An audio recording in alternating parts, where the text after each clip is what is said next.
So it's nice to meet you guys. I love the movie World's End. I think this is a fitting ending to the trilogy, if you see it as a trilogy. And I just wanted to start out asking Edgar about some of the influences for this movie. I kind of see the three movies as gateway movies, in that you can get into this and get into Shaun of the Dead and get into zombie movies. Yeah. Get into Hot Fuzz, get into cop movies. So like, are there any key movies that you would kind of point fans to as this being sort of a gateway? We're like the marijuana of films, aren't we? If you to get onto the hard stuff, I think there's a lot of like what it's called social science fiction films that are like a lot of the more politically kind of minded alien invasion movies that we grew up with. One of which is a San Francisco classic, is Invasion of the Body Snatchers, the 1978 remake. So I definitely check out that one. Another one that we really like is the original Stepford Wives is a great movie.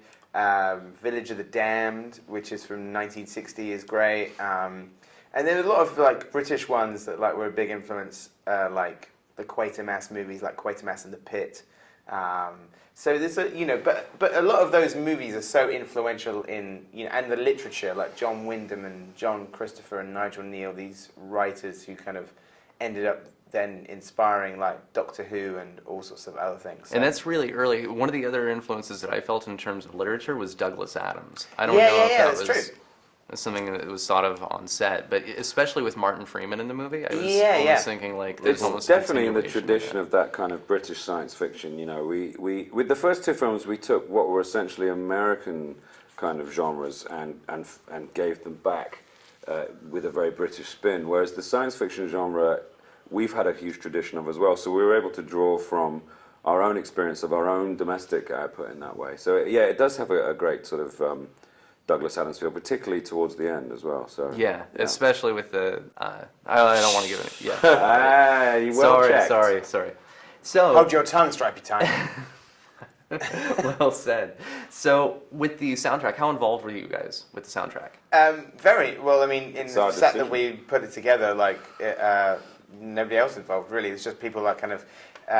What we telling us we couldn't use stuff because it was too expensive. Yeah, exactly. So like, that's going to be the doors is going to be expensive. But what we did is we wrote the script with those songs playing. We made a playlist that was all from like 1988 to 1993.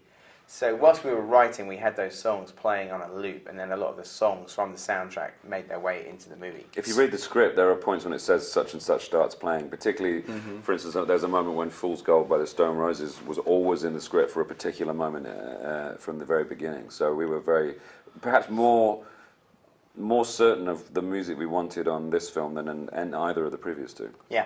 Can I get your goth playlist? If there were 5 bands that would be on your goth playlist. The goths? Who would be this? Because I am, as a recovering goth, I am very interested in the answer. As a recovering goth, is it? Yeah. I think that I will have that status for the rest of my life. So I would probably go Sisters of Mercy top, Bauhaus, The Cure, maybe the March Violets, Balaam and the Angel. Tara Strait.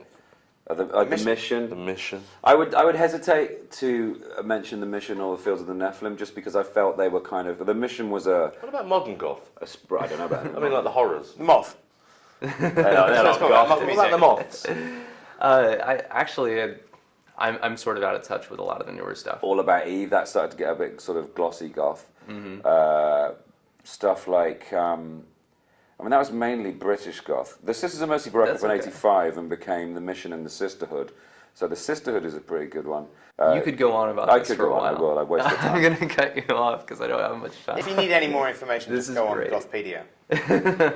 Are you editors there? Contributors? Yeah, yes. That's right. I love Gothpedia. You might say I'm a Gothpedophile. Oh my God. Wow. What did I say? I was a Gothpedophile. There's nothing wrong with it. So I just wanted to direct this to you, Simon. I'm reading your book right now, and you talk about the importance of Star Wars to you in your formative years, and now you're working with J.J. Abrams on Star Trek. Is there any chance that we're going to see you in the Star Wars movies?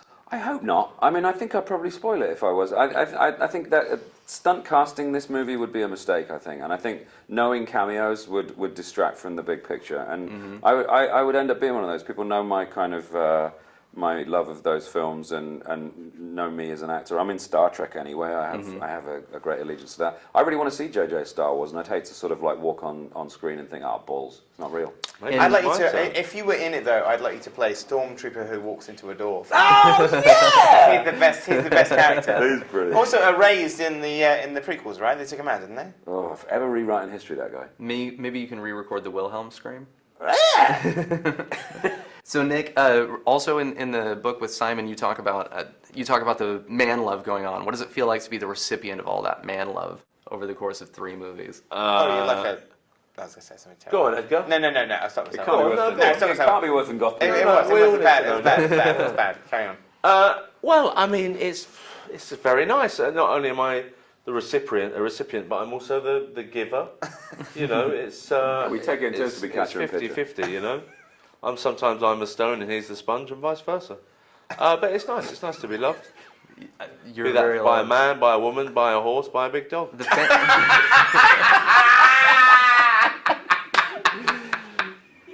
Oh my God. I wish I had more time.